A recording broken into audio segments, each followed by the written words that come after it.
Not Topical, back with another episode, a podcast mostly about movies from Southern Topical. I'm Strange Wang, he is Nate. And what do we start off first with? Movie news. Obviously. So we got some movie news right now. And that movie news is on my cell phone that is not out because I'm not prepared. What a bum. But Jenna Ortega is cast in Beetlejuice 2 as the daughter. So I'm assuming... I'm good. Oh, it's weird because it's like, do we really want to see a middle-aged demon try to hook up with an underage girl in 2023? Is that going to go over? Is that going to get the first Beetlejuice canceled? Well, how old is she going to be? She's the daughter. She looks 12. Everyone has a daughter. Not everyone. Well, I mean, sorry. Like, even old people have daughters. So, I mean, like... Yeah, but Beetlejuice isn't trying to fuck them and marry them and shit. Yeah, I'm just saying that, like, there's... Like, why wouldn't you assume she's, like, not 21 and 22? I'm not saying that's still not creepy. Because the other one was in high school. She's so not why put her in high underage. school? Why does it have to be exactly the same? Because she plays Wednesday and she's in high school. Okay, but she plays in other movies where she's in college or, like, in her mid-20s. Like... The only other movie I think that she's in is Scream, and she's in high school. Yeah, she's done... You think those are her only 2 acting credits? I don't know. They're not. She popped up last year and was like, hey, I'm a big actress now. I don't know the deal with her. I don't watch Wednesday. Well, I just think that's really assumptive that she's just going to be in high school. Well, the first Beetlejuice, she was in high school. Okay. So Well, this isn't the first Beetlejuice.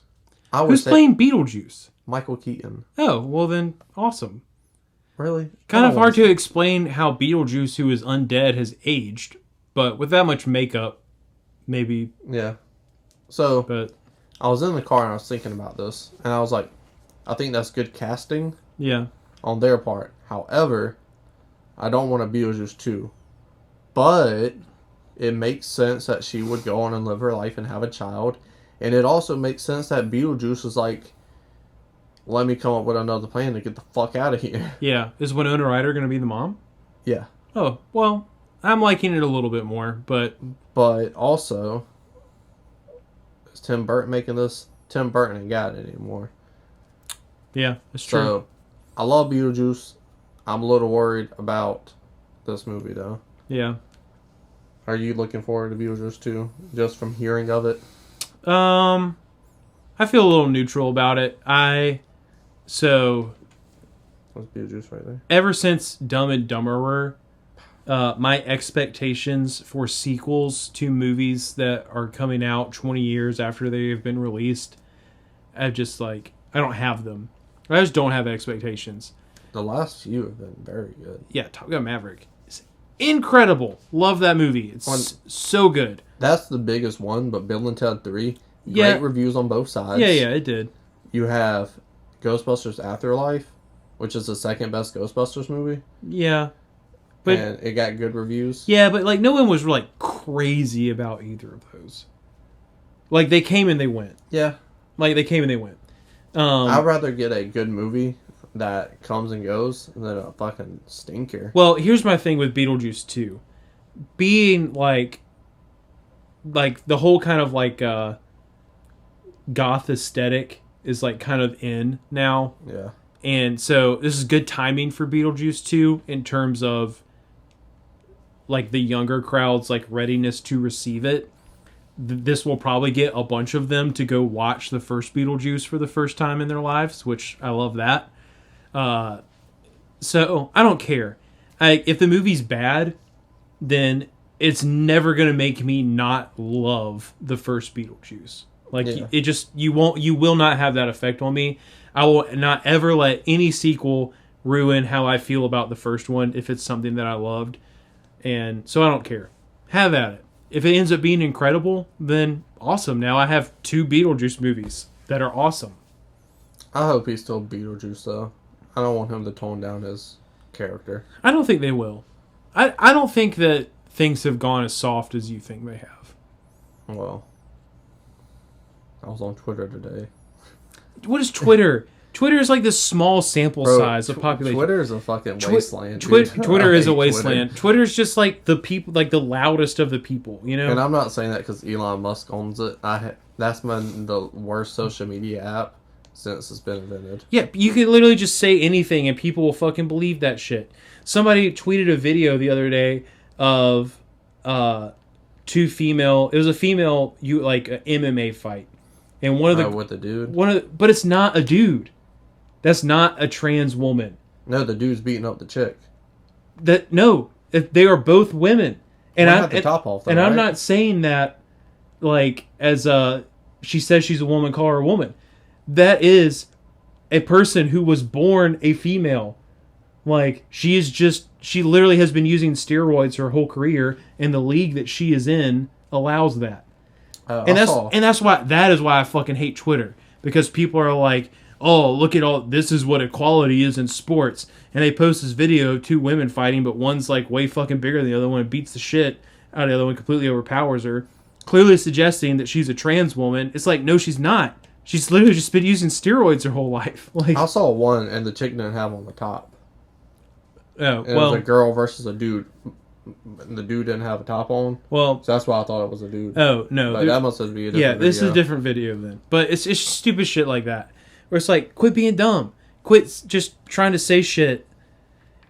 Like that's one thing I hate about the world we live in is like the clout chasing. People don't give a fuck if they know what they're posting is stupid or wrong. They just want the attention.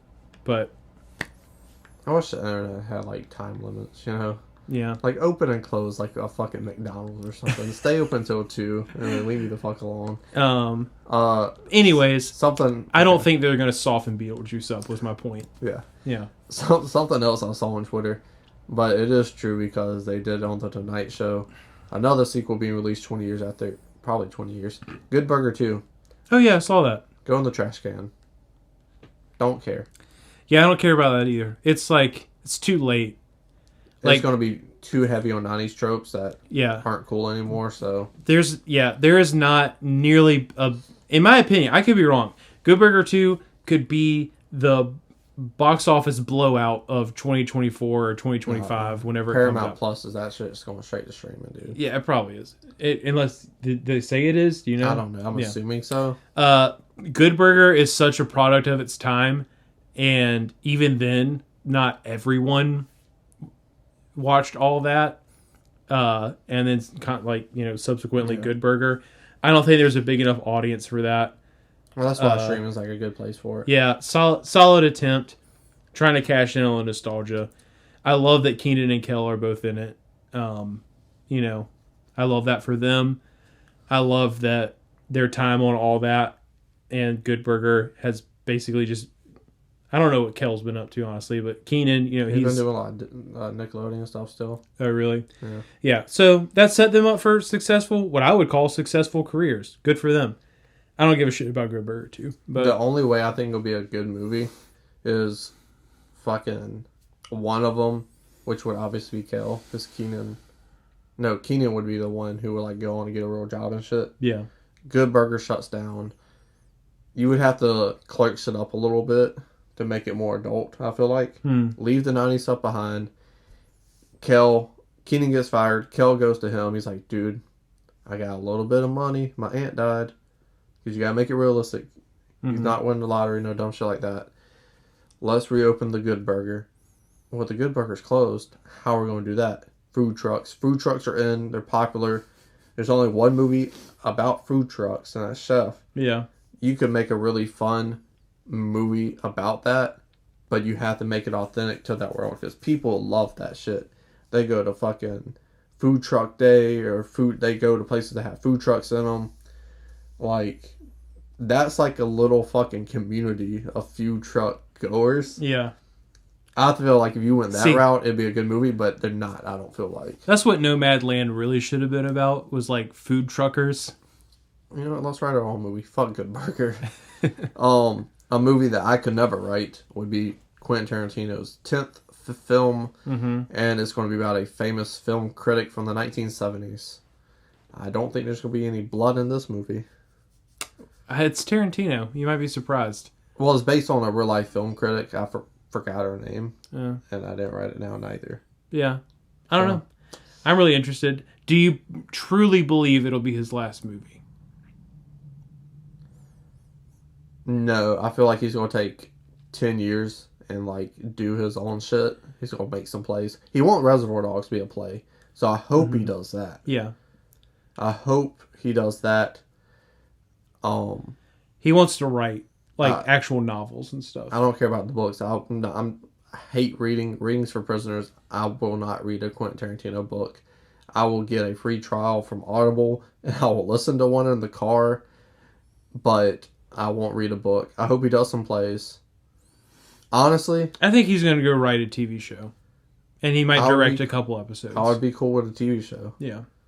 Honestly, if the play is like that damn good, and he got Michael B. Jordan and other young actors I love for a Reservoir Dogs play, I'd be like, hey, Nate, ask your wife if you can go to New York with me to watch a fucking play.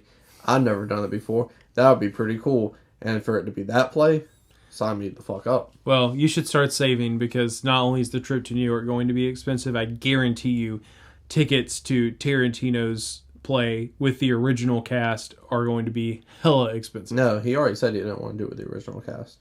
No. I mean, like, all right, so when a play goes on Broadway in New York, when it opens, the original cast is like, all right, what is happening?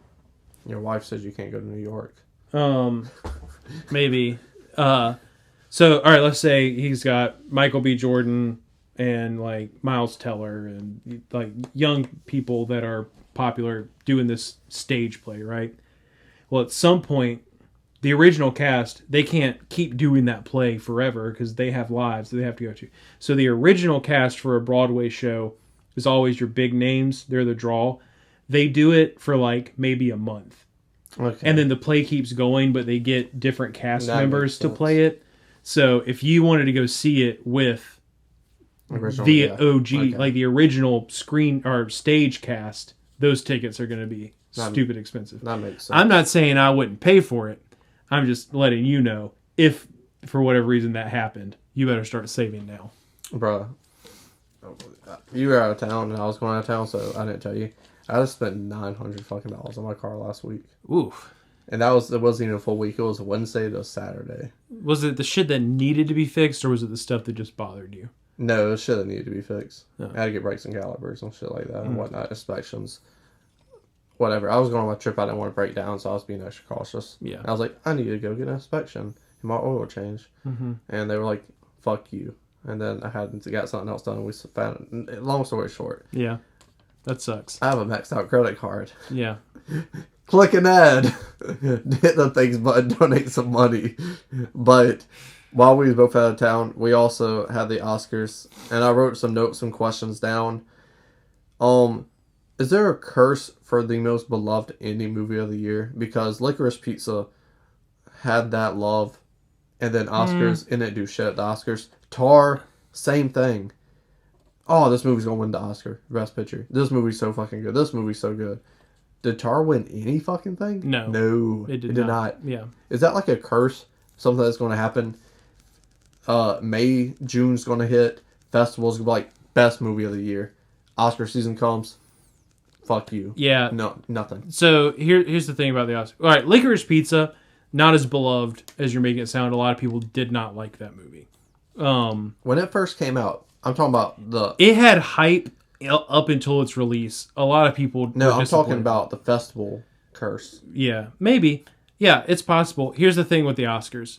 The Oscars exists to make money. Just like everything else in our country exists. They don't really care about what the best movie is. Let me rephrase that.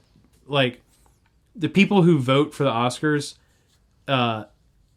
it's made up of the members of the Academy, right?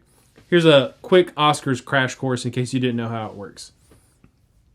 The people who nominate films for the Oscars, not vote for the winner, the people who nominate films are the people from that specific category. So, people who work in visual effects in Hollywood are the people who nominate the best visual effects movie. So, Tom Cruise does not submit a nomination for best costume or anything like that. Tom Cruise submits nominations for best. I think actors and actresses both get to nominate each other, and then everyone can nominate best picture because that's how that works.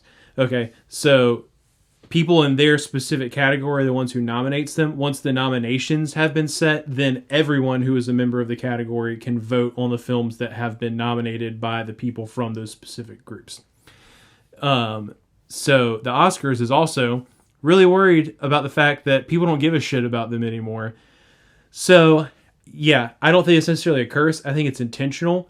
I think it might be a minute before we really see an indie film win a Best Picture again. This year I didn't have a problem with that because Everything Everywhere All at Once was my favorite movie of the year, and I thought it should have won, and it did win. It's kind of independent. It's not independent. It's made by a studio. It was not like it had the money. Like, for something to really be an independent film, it requires like no major studio backing. They like crowdfunded stuff or paid for it themselves and like all that good stuff, right? So that's literally what an indie movie is. All right, next question. People were very mad about the Best Actor win from Brendan Fraser. I'm a Brendan Fraser guy. I thought he should have won, and he did. But people are mad about Elvis not winning. And I feel like those are the same old people who were bitching about it during that trailer reaction we did. And those are the people who didn't see The Whale.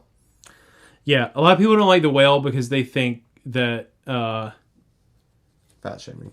Yeah, they think it's fat shaming. Which I disagree. It's like... I want to like a guy who is part of a movie channel that we used to both watch a lot and is also like a regular film critic, Lon Harris. He tweeted something about like why The Whale is like not okay because it's saying like all fat people are fat because they're sad and hate themselves and blah blah. I'm like, no, it's fucking not. It's saying this specific individual is because he is punishing himself. It is not saying anything about everyone who is quote unquote fat. It's not. I hate when people do that. That has a lot of shit takes. Yeah, he does have a lot of shit takes.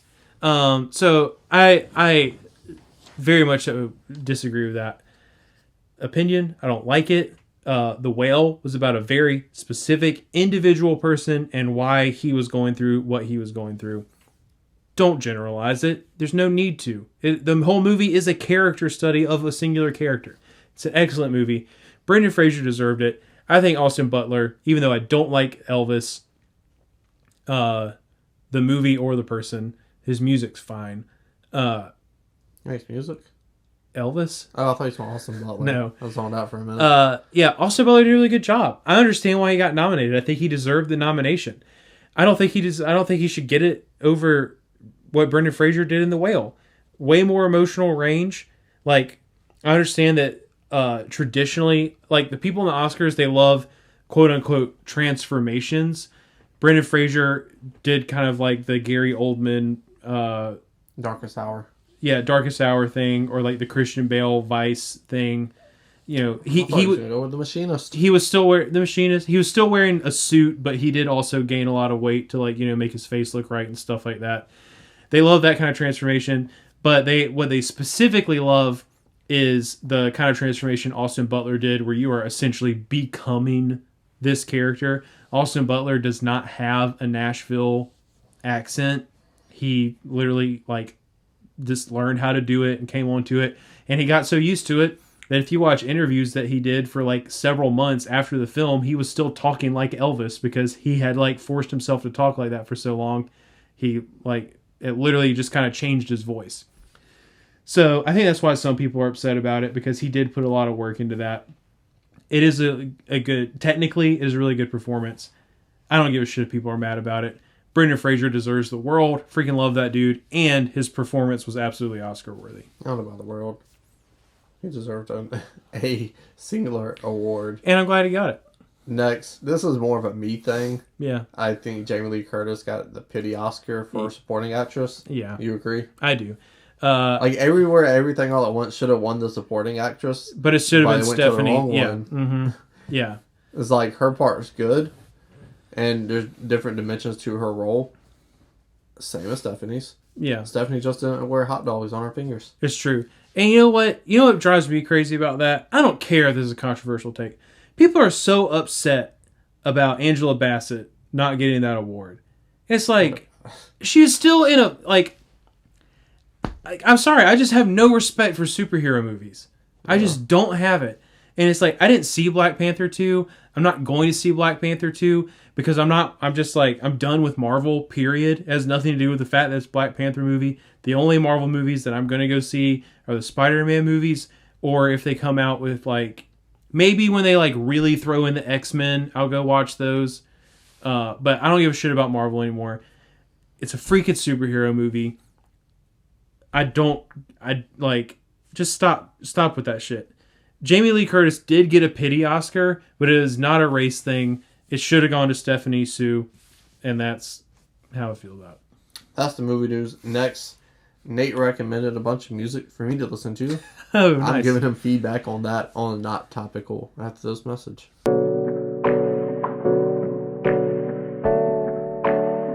Strange Wang, he messaged me. He's getting tired of the music that he was listening to, so he asked for some recommendations.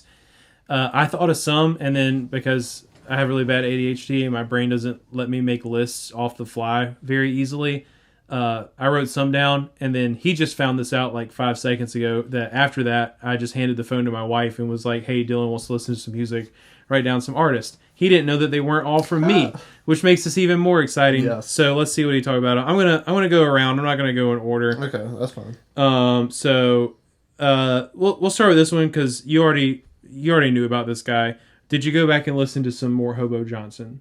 Hobo Johnson's still in rotation. Yeah. Hobo Johnson never left the rotation. Okay, nice. Like, he's in and out for me. Homegirl said I look like him. I still don't think I look like him. You're skinny Hobo Johnson. Bruh. Yeah. I disagree.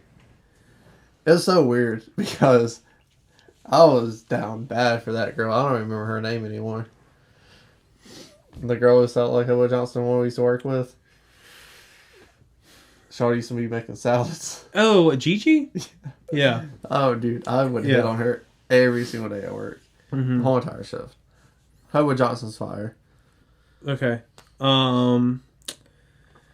We'll go with this one. This was one of Anna's suggestions. We just saw them live at the rodeo in Houston. Turnpike Troubadours. I saw the Snapchat that you guys saw the Turnpike Troubadours. So I listened to them that day. How I work with music is I'm either going to hit shuffle on a genre, an artist, or just hit shuffle, which I have been doing lately because I just haven't found any new music to listen to. Mm-hmm. So each day was dedicated to one of these people. Okay. Turnpike Troubadours didn't even make it a day. Yeah.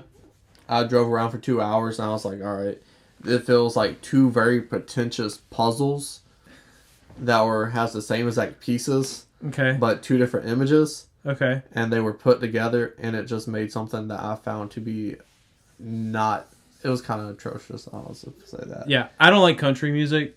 No. And it's pretentious country music. I like country music because it's simple. It calms me down because of how, like, uncomplicated it is. Mm-hmm. I love country music for that. And I said troubadours. I like George Strait. He has a song about troubadours. They saw the Turnpike Troubadours. Nate's wearing a cowboy hat. I haven't seen that since 2006 when he had sideburns and no mustache or beard. It's just really long sideburns. I didn't know why. I didn't know him then, so I didn't ask questions. I couldn't grow anything else back then. You could have shaved. Anyways, that was my music for that day, and I was like, yeah, this sucks. Okay. Not a fan. Gotcha. I will say, since we're on them now, I have the ones I listen to. My least favorite of these. Out of everything we got sent, Turnpike Troubadours was your least favorite? Least favorite. Okay. Let's go with the Front Bottoms. A really long time ago, around like 2017, 2018, the girl who worked at Subway with blue hair I was trying to fuck, which was a theme here. Yeah. Oh, you like this person? Let me listen to them. I like the Front Bottoms. I liked the Front Bottoms before. Fucking love the Front Bottoms. You sent them to me. Yeah. not every song I like from them. Yeah, no, I don't even But like every. they're batting over 500. What's your favorite?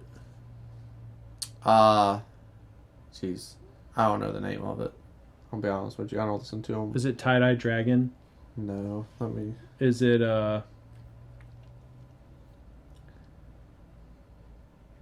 What are you still using? Do you have Spotify yet? What are you using for music these days? Apple Music. It's simple. Okay. Is it Twin Size Mattress? No. Funny you should ask. Okay, Funny You Should Ask is good. That's it. Yeah. I love the Front Bottoms. They've been they're probably in my like top 15 favorite bands of all time, but they're always in rotation. That's a video we should do one day. Yeah. It's going to be very different since I'm predominantly a rap music listener. Yeah. Okay. Watch House. Actually, I fuck heavy with Watch House. I like Watch House too. Even out of the ones I've heard before. That's another one of my wife's additions to the list. I never knew these people existed. Their name used to be Mandolin Orange. Yeah. And they changed it. Yeah. But she really digs them, and her sister have gone to see them live like two or three times. Because it was doing weird shit on my car screen with the name. Mm-hmm. But I knew Hobo Johnson, I knew the Front Bottoms, but out of all the ones I've listened to from this list, second favorite, Watch House. Nice. Okay. I was surprised. This one was kind of a joke because we were watching Top Hat when you asked me this. But Irving Berlin. Didn't listen to them. Yeah, well, that's three I didn't listen to. Do you know who Irving Berlin is? He's the guy who wrote like all the music for like all the Fred Astaire and Ginger Rogers movies, and like he wrote like just those big musical pieces for all the movies in the 30s. It was a joke because I couldn't think. I ran out of people to think. I don't even know if you searched him in Apple Music if you would even get anything. There's three I didn't listen to, and that was one of them. There's three you didn't listen to? Didn't listen to. Oh, okay. Did you listen to the Sonderbombs? Did not listen to the Sonderbombs. Did you listen to Microwave? I did. Okay. When they're not screaming, yeah, I enjoyed them. Yeah. But then they fuck up some of the songs where it's like, oh, this is nice. Oh, and I'm like, oh, skip. So when they're not screaming, I like them, but okay. So that like eliminates like 1/4 of their songs. Did you have a favorite Microwave song?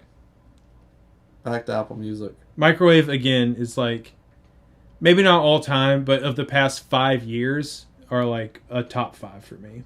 Really? Yeah, I love Microwave.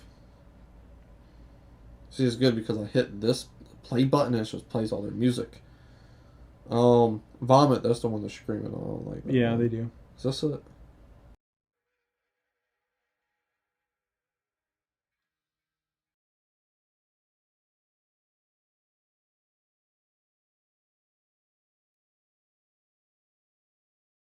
What's that screaming on it? I think this is it. I can't remember if Whimper does or not. Something Right and... Whimper, I think it's Whimper, because I remember that album was popping up. Yeah. I think it's that one.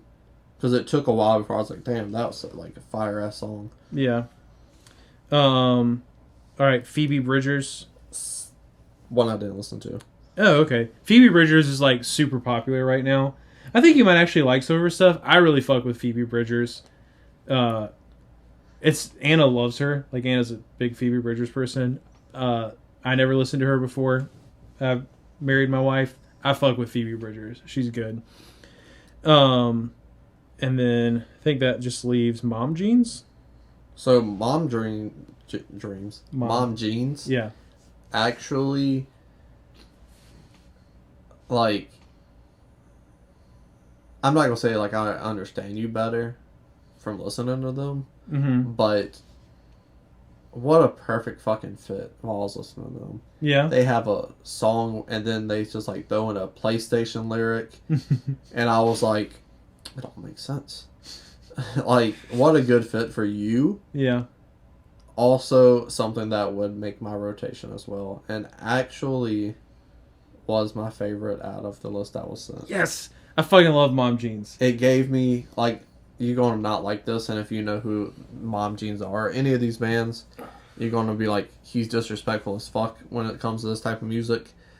But I was like, oh, this is a great version of Fall Out Boy. That's not Fall Out Boy. Well, and that's not disrespectful because Mom Jeans wouldn't exist without Fall Out Boy. Like, this is just one of those, like, you know, like, Lil Uzi doesn't exist without Lil Wayne. Like, you know, like, so I don't think that's disrespectful. It's different. It's like, they're definitely putting their own spin of a genre that's been around for a while now.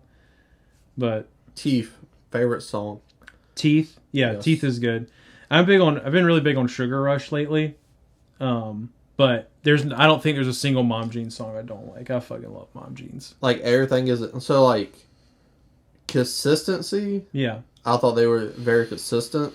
I have songs like I liked. Mm-hmm. Nothing really was like, oh, like I like when I edit, I listen to one song on repeat, which has been Bad Habit by Steve Lacy, but the slowed down version. Mm-hmm. I listen to that song on repeat for like 3 or 4 hours at a time while I work and edit. None of them was like, oh, I need to listen to the song over and over and over again. Like, nothing like stuck. Yeah. But I'm tired of music on this today. I'll put them in rotation. Actually, I asked a coworker this, and they gave me a list. Trash. Except for one. And that one was my favorite out of both lists. What was it? It's a guy named Jack Kays. Think You Would Like Him. He has a song, The Voice in My Head, and it's basically just like a voice telling him all the self-doubts and shit. It's very... I think you would like him. Listen to him on the ride home. Yeah. I think you would appreciate it. It's not rap music. It's rock. Alternative rock. Yeah. So, he was the overall winner, but Mom Jeans and Microwave in the rotation for Strange Wang. It got to the point where I wasn't even listening to music anymore. They have old Richard Pryor albums on Apple Music. Yeah. So, I was just listening to Richard Pryor and Red Fox. So, good stuff. Skinny Hobo Johnson. I don't see that. But that is the not topical portion of the podcast. What music should we listen to? I think soon we should do a top 5. What? Favorite artist bands. Maybe a top 10. Or maybe albums. I don't know. We'll do something. If you had curly hair, you would absolutely be Hobo Johnson. No, dude. Yeah.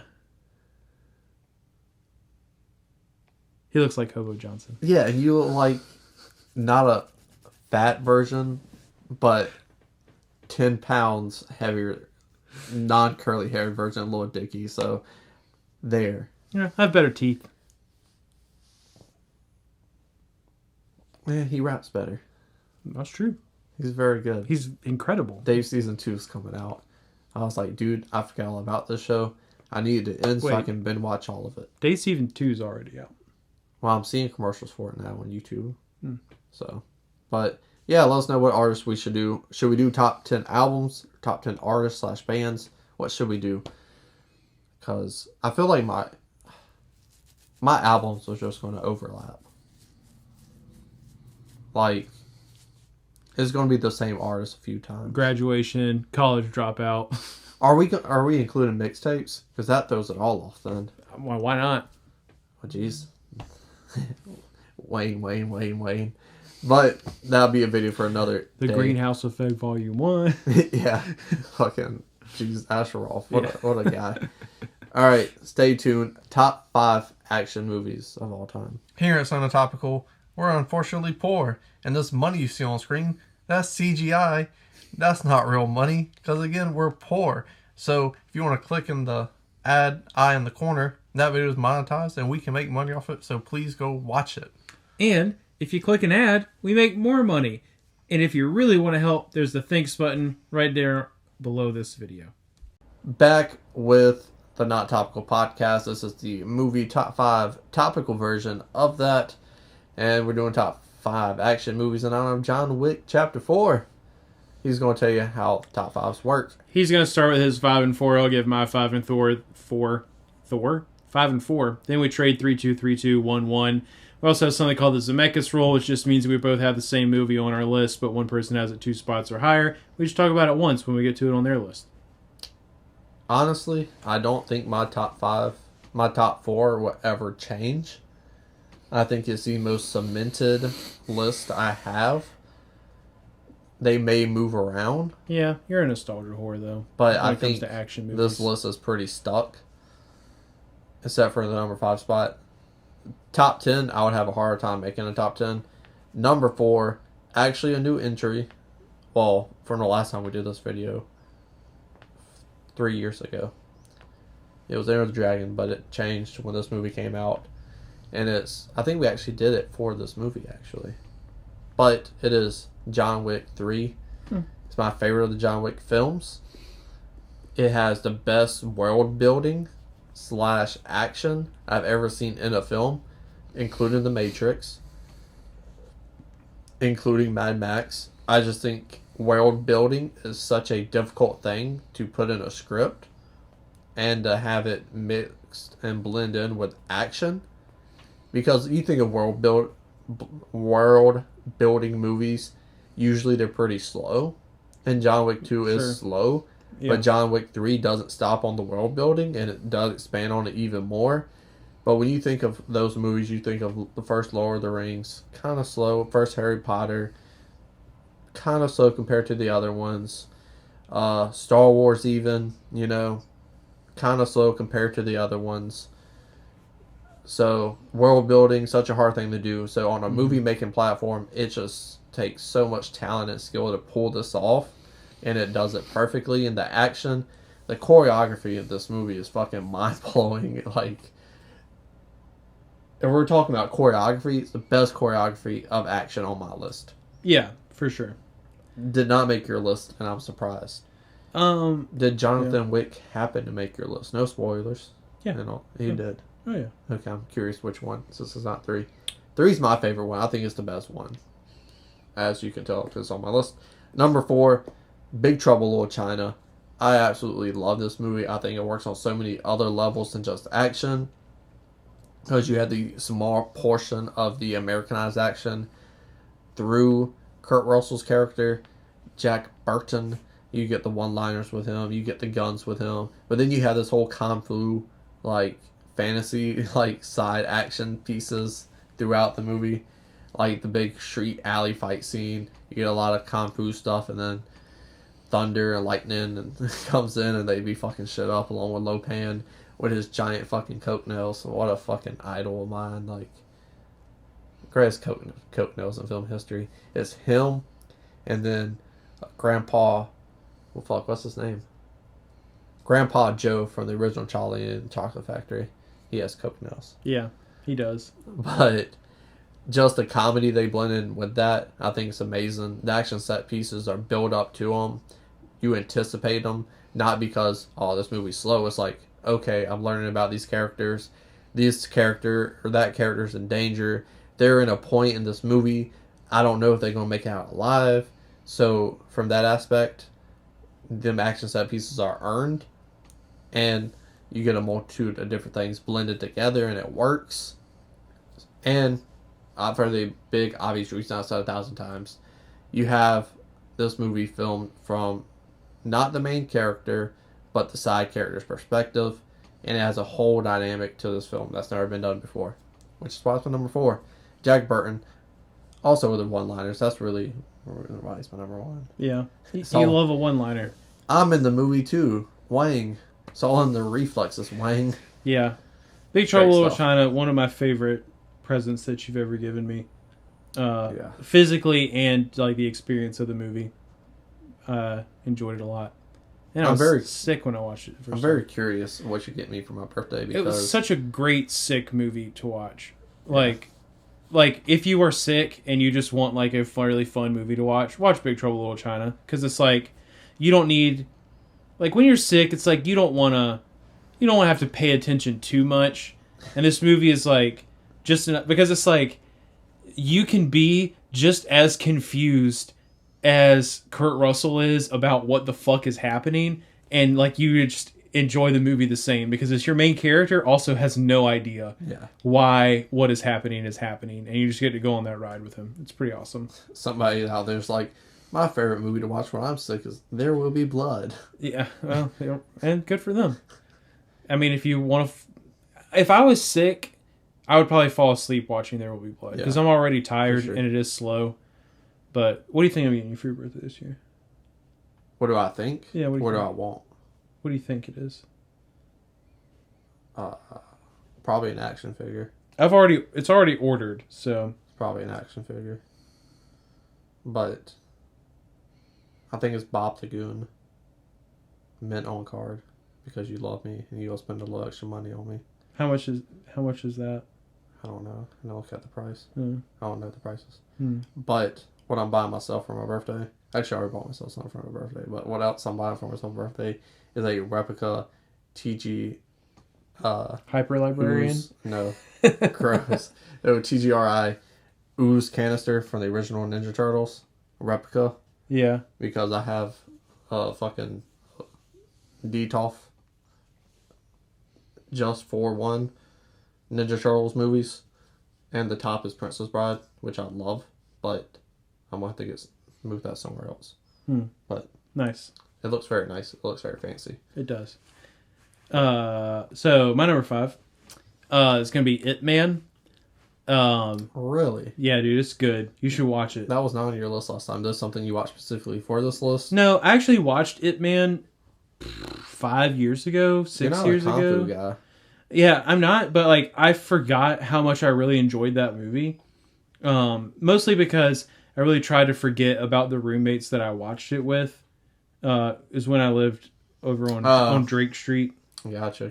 And one of them wanted to watch it. It was like his birthday movie that he picked. And I'm like, yeah, let's watch it. And it was Birthday movie. yeah, it's like don't even start on those goons. But it's like What a little kid thing. in the past, It's my birthday. It's my sleepover. You gotta watch the movie I want to watch. yeah. What a fucking loser. Well, hey, I mean, Now, if you go to a movie, of course the birthday person's picking the movie. yeah. But you're not sitting at home making your friends watch a movie. Jeez. Yeah, it is what it is. Anyways, It Man is really, really good. It's got a great story because it's essentially about this guy who's like, he's a Wing Chun master and some shit goes down and there's like a war going on and then some Japanese soldiers occupy his town and then they're like doing these fighting tournaments where they want the Chinese martial artists to fight the Japanese soldiers so the Japanese soldiers can like prove how much better they are. And then some shit happens and then this guy just like whips a bunch of their asses, but then the general doesn't like that shit. So then, shit goes on or whatever, right? Yeah. But basically it's just about this guy who's like, he's humble, but he's the best fighter. He knows when to use it. And he ends up kind of like being a hero for these people because, they're being forcefully occupied and he like stands up to the bad guy, right? Yeah. 7 samurai with 1 samurai, basically. Yeah, but it's based on a true story. And the guy that it's based on is the guy who went on to be Bruce Lee's trainer. Oh, sick. Yeah. So it's really good. There's like 4 of those, 5 of those, right? Yeah. It's a franchise. So the first part is the part that is based on the true story. They rainbow that shit. And then they were like, this really worked. Let's keep this going, right? Okay. But Donnie Yen is incredible. Yeah. He's great. But I would definitely got tons of heart, and the choreography in it is incredible, very good. So It Man's my number 5. Number 4 is The Matrix. I really fuck with science fiction, and this list normally we preface it. It's our favorites. We're not saying objectively necessarily. That's an objective pick, though. And I like when I have an option to just really diversify a list. I like to do it. There's some things that are just like I can't not put this on the list of like action movies. So if I can kind of squeeze some things in on my 4 and 5 spots that maybe are different from what I've talked about before, things like that. I've talked about The Matrix before, but Matrix is really good. It did a lot of innovating in like American cinema. Wire work has been something that kung fu movies overseas have been using for a really long time. They took it invented gun fu, basically, right? So it said, we're going to take the wire work that the kung fu movies have been doing for a really long time, but we're going to put it in this world where people are capable of superhuman things because they have accepted the fact that they live in a simulation. And so they're going to do the same shit, but they're going to do it with guns. And it worked really well. I mean, it was visually absolutely incredible. Choreography in The Matrix is insanely good. Wire work can look really cheesy because you really have to suspend belief to do it. And when kung fu movies do it, it's not about perception of reality when like a true like Chinese kung fu movie does it, because they're doing it to help tell the story. They're not trying to make it look super realistic. But The Matrix, because of the premise of it, they did it and it fits the world. So it kind of takes it like a step beyond of where it was before. I think it deserves some props for that. So Does it end? Does it have a decisive ending? Or do you need to watch Matrix 2 and 3? I haven't seen Matrix in forever. Like, I think you could watch the first one and like there definitely is like, okay, well, I don't know, if you really get wrapped up in the story, you might be like, well, I wonder what happened next. But I think you can watch the first Matrix movie and just enjoy it for what it is. So it doesn't have a decisive ending, or is it like a Blade Runner ending? Like, what's next? Like, let me think about this for a while. It's decisive enough to where I don't think it's gonna like it's not like it doesn't end on a cliffhanger. Okay. Like it is like the bad guy for this movie, from what we can tell, has been defeated. Okay, I can fuck with that. Yeah, that's one that I need to rewatch. But there's so many movies I just haven't seen, so I try to maneuver around. That was my 4. I watched another action movie that was really good, and it's Nobody. But Nobody's not my number 3. Nobody's also very good. T2 is my number 3. Well, this is Zemeckis. God damn. Lethal Weapon's my number 2. Lethal Weapon, to me, is the greatest buddy cop movie of all time. It is so well directed. Richard Donner has so many small, precise, meticulous details in this, from camera shots, where the camera's at, the pans, the whips. The technique of filmmaking in this movie is so underrated and underappreciated, because the rest of them are, I'm too old for this shit. Let Mel Gibson look crazy at someone and kill him. It's fucking great. You have that in this movie, and it's the best that it's done in the franchise. Like, it blends comedy so well that you don't even like trip over how serious the movie really is, because Mel Gibson literally does a Three Stooges reenactment and then pulls a gun on a guy and shoots another guy in the stomach, and you're not like, well, that tone doesn't make sense, because it's so well worked and these actors are so amazing. Again, Mel Gibson, those fucking eyes, they tell the story. You don't need to worry about body language. Danny Glover, he's the rock of this movie. He's the common man. He's fucking great. He's funny. He's the one with the one-liners. I'm getting too old for this shit. And the pairing, the Odd Couple pairing, I think is better than any Odd Couple movie. And I'm not talking about fucking Walk the Mouth Out and Jack Lemmon movies. I'm talking about the genre altogether. And the action is fucking great. And I love the ending, even though someone on this couch hates it. But I do hate the ending. The storytelling of Mr. Joshua is like, you might have got me in handcuffs right now, but I'm still going to disrespect you and say some outlandish shit talking outside of my neck. And Danny Glover as Mel Gibson's partner, you know what? I trust you. Take care of your demons so you can move past this. He killed your wife, let's move past this. And then they fight. He wins. He embraces in the most manly hug ever, because it's raining, because they hit a fire hydrant. So cover up. It's cold outside. You're not wearing a shirt. He takes a cop's gun because cops are stupid, and just lets the dude take the gun.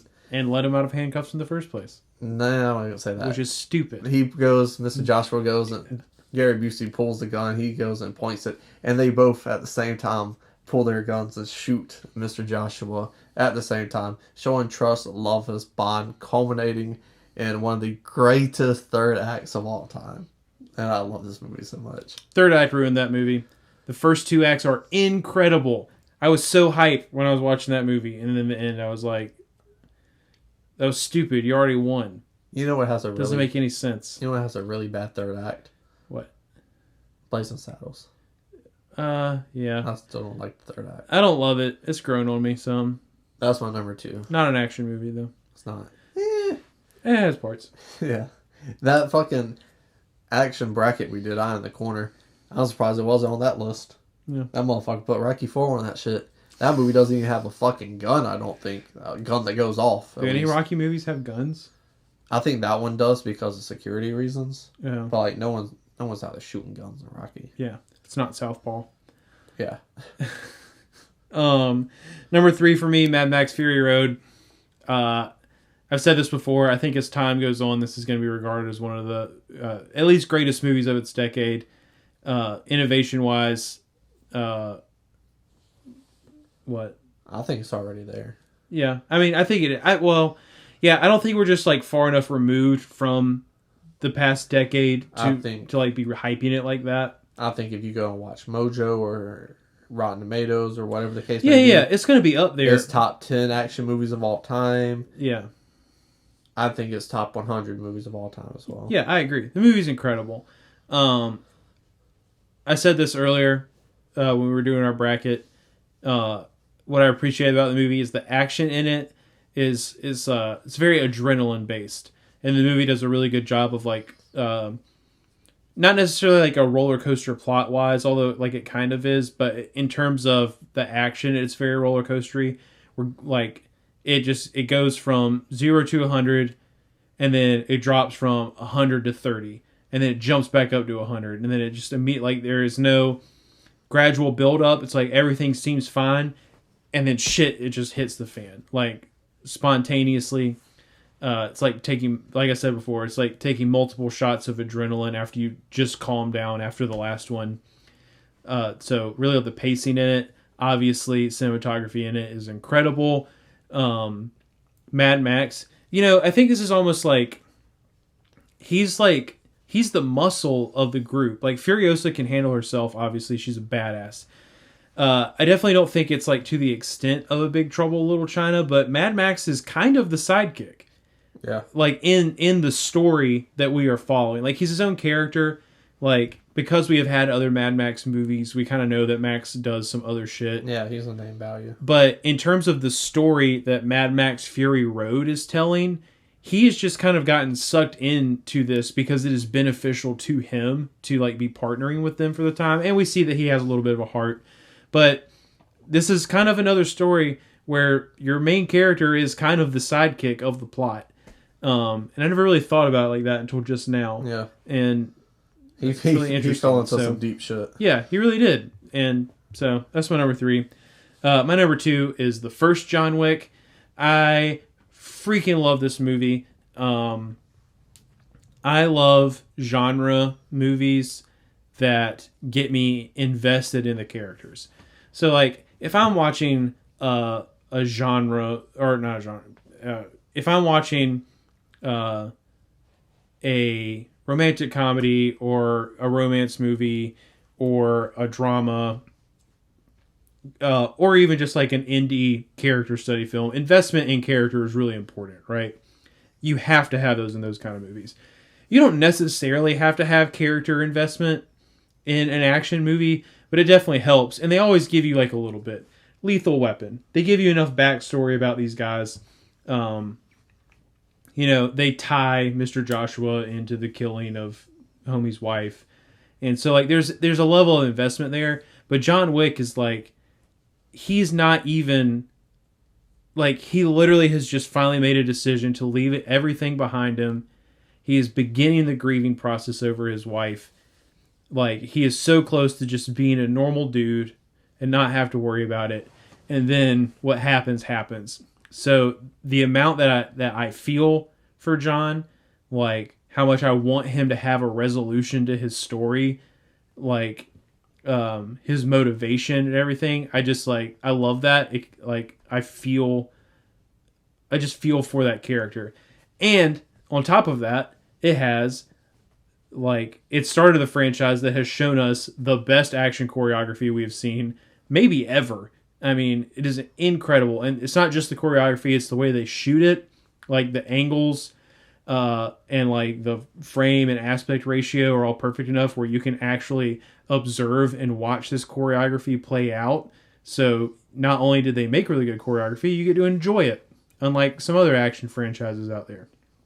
So I love this movie. I picked the first one. I think I'm with you. I think the third one is like maybe my favorite, but I just went ahead and picked the first one because it kicked it off. And honestly, over time, like I think we've said this before. If John Wick 4, do you know if 4 is supposed to be the last one? Do you know? I think so. All right. Well, let's just say it is. I believe so from the trailer. I tried to All right. not watch trailers, but I think he finally hit the ceiling. Yeah, I can't. If 4 is not the last one, I can't imagine them going past 5. So, if 4 sticks the landing, which I don't see any reason for it not to, and if 5 is a thing and it happens, because they're doing the TV show. I don't think they're doing a TV show anymore. Oh, they canceled TV, whatever, right? Well, after homie died. Yeah, bummer. John Wick is probably, when it's all said and done and it's over, is probably like going to legitimately, deservingly be in the best franchise of all time conversation. Yeah. Like, not just action franchise, because honestly, I think it's going to have that on lock because your big ones all kind of went down the toilet the further they went on. So, well, the big ones never made consistent movies other than Lethal Weapon. And then once you get into other writers and shit, like, it dwindles.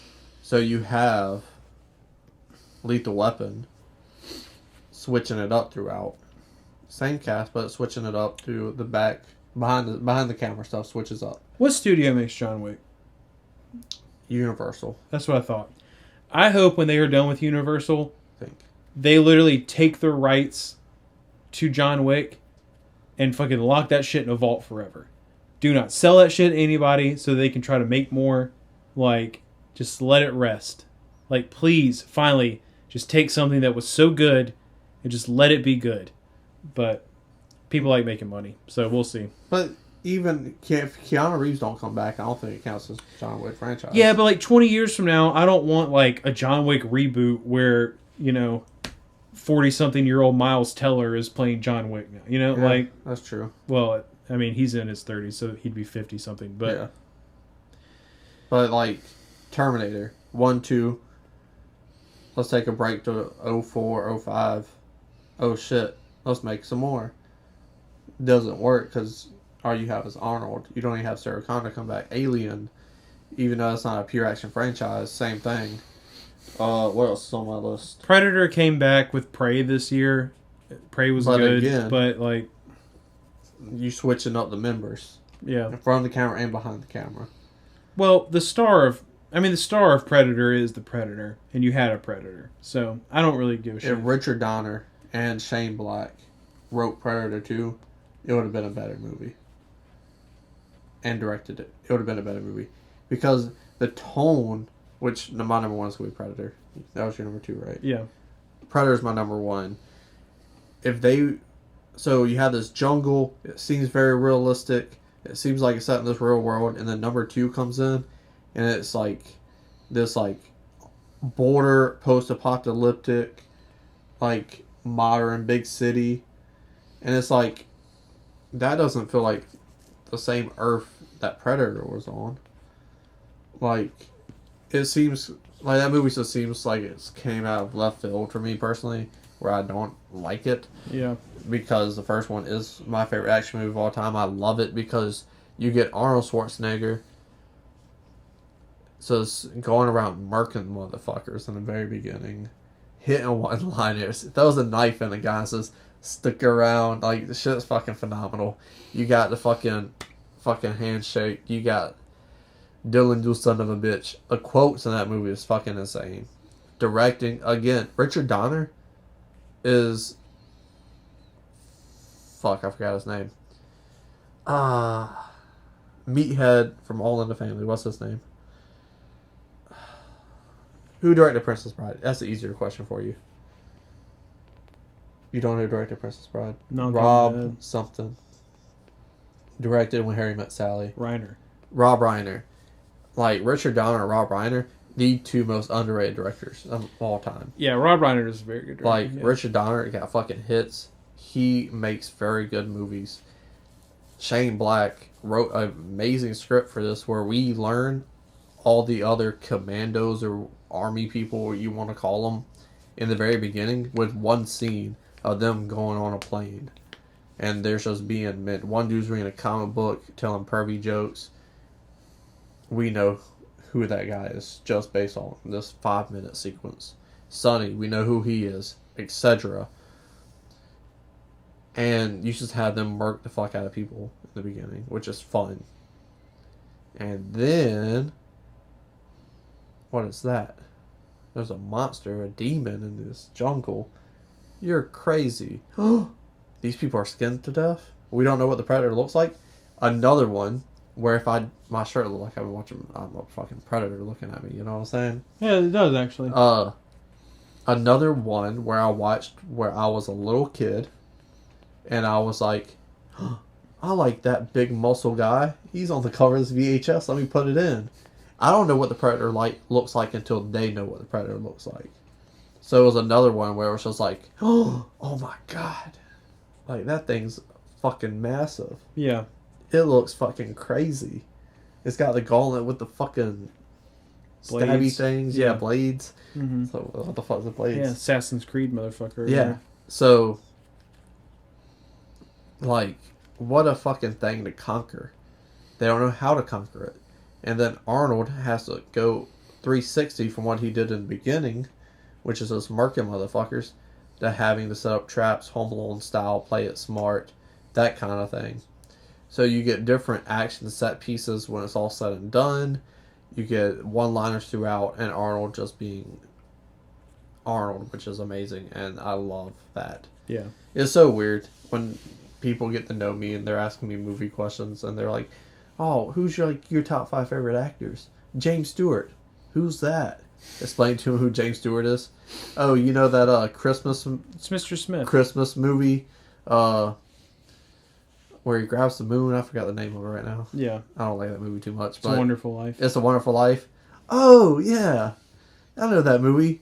Aw, shucks. That guy. Yeah, number 2, Arnold Schwarzenegger. That was your number 1, but that's your number 2. Fun stuff. But yeah. Predator, I love Predator. Quick fun question. Best hand blades. Predator, Shredder, or Wolverine?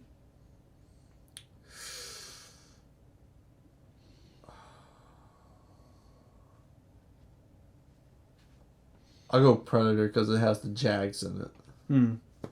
Really tears you up on the inside. Yeah. Like if you can see on the Shredder, his is shorter. Yeah. And his are more like quick punctures. Yeah. You're not really going to kill anybody with those. You're just going to hurt them real bad. And Wolverine, I don't like comic book movies, so he was immediately eliminated, honestly. Yeah, okay. My number 1 was the Zemeckis, which what was your answer? Terminator 2. I wasn't really thinking like from a movie perspective per se, but I would. You read Predator comic books? Well, no, just like in general, like character in general. I would just take Wolverine because like they're retractable and they're like always on you. Well, Predator, I mean, Shredder can take them off. If you can see it on that. Yeah, I know, but Wolverine's, it's like they are literally always on you. Like I don't have to be suited up for battle. I don't have to take time to put them on. It's like when I need them, bam, they're there. That's right? fair. They're long enough, to give that final blow if that's what's needed. Yeah. Yeah. So I was thinking more like from a practical standpoint, but anyways, my number 1 is the Zemeckis from earlier, which is Terminator 2. I generally am, well, I still am, because that's kind of my point. I am adamantly against giving movies points for being the first to do something, for being particularly innovative or anything like that. I try to judge movies just based on how good that movie is, right? So Terminator 2 did a lot of things that other movies hadn't done before. You got the twist where the bad guy from the first movie is the good guy now. Science fiction obviously existed before the Terminator franchise did, but science fiction blended into action the way that Terminator 2 blends science fiction and action, the way it blends time travel into its action, the way it blends like character development and things like that into its action are incredible. But what I love about Terminator 2 is because, like I talked about with John Wick, that character investment is really important.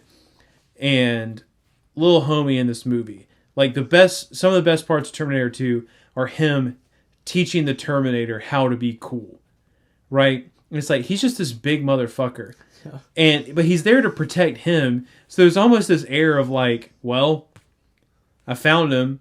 He's with me. He's safe. So like, why not? You know. But that was dope. The first time I saw the T-1000 when I was a kid, I was like, holy shit. I did not know that was a thing that I could see in a movie. It was the coolest thing in the world to me. I'm running around my grandma's basement, like fucking pretending I can turn my arm into like fucking cool blades and whatnot. I am learning from talking to other people that I don't know when perception of like what is scary and what isn't like really starts to develop in a child's brain. But the first time I saw the T-1000 turn his arm into a blade and just like slowly slide it through homie in the kitchen or whatever, I was like, through the middle. That's fucking cool. Yeah. Like it didn't scare me. Like he was imposing and terrifying, but like that was just the coolest thing in the world to me. And so I didn't have a different reaction to that, but I remember very vividly that I have a very vivid memory when it comes to watching this movie for the first time, because it was like one of those big movies that impacted me very young. Yeah. But I told that story on the bracket, so make sure you see that. But this story is me jumping off of the bed and being pissed. Not scared, but pissed. He was like, damn, he's going to find him. He's going to find him. Damn, you were invested in that shit. Yeah, dude. I was fucking pissed. But it's like you took in the first Terminator, he's in this incredibly terrifying, imposing thing. It's almost more of a horror movie. Yeah. He's stalking Sarah Connor. It's Jaws. Like he is this unstoppable force, right? And then in the second movie, he comes back. Yeah, we find out he's a good guy. But he was this unstoppable thing. What on earth could he what is going to face him that could handle him? The fucking T-1000. So you just up the ante on the bad guy so heavily. And then it's like all the action in it is just like incredible. The CGI, it is what it is for the time being, but all the practical stuff, I think it still looks really good. All the practical stuff that's in the movie is incredibly well done. So it's just like you blend the heart, like it doesn't have a ton of like heart built into it, but the heart that is in there is really dope. Like the friendship between John and the Terminator that kind of develops. You get the thumbs up at the end. You have this just like absolute struggle to find a way to beat the T-1000 that ends up working. But it's like the amount of times that like he gets shot, gets his face split open by a shotgun. Oh shit, he's got to be done now.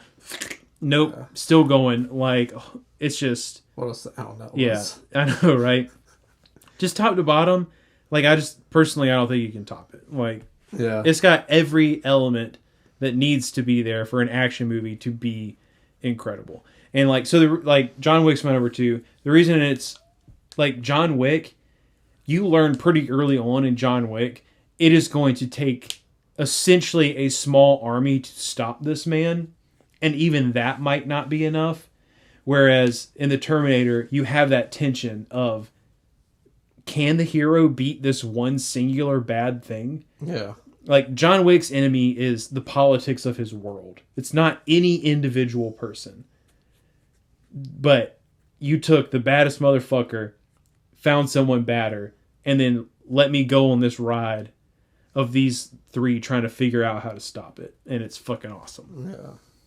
So for me, I find it interesting how you call it a friendship, where I see it as a father and son relationship, personally, because like your son is going to be hip to all the new things or like phrases and shit.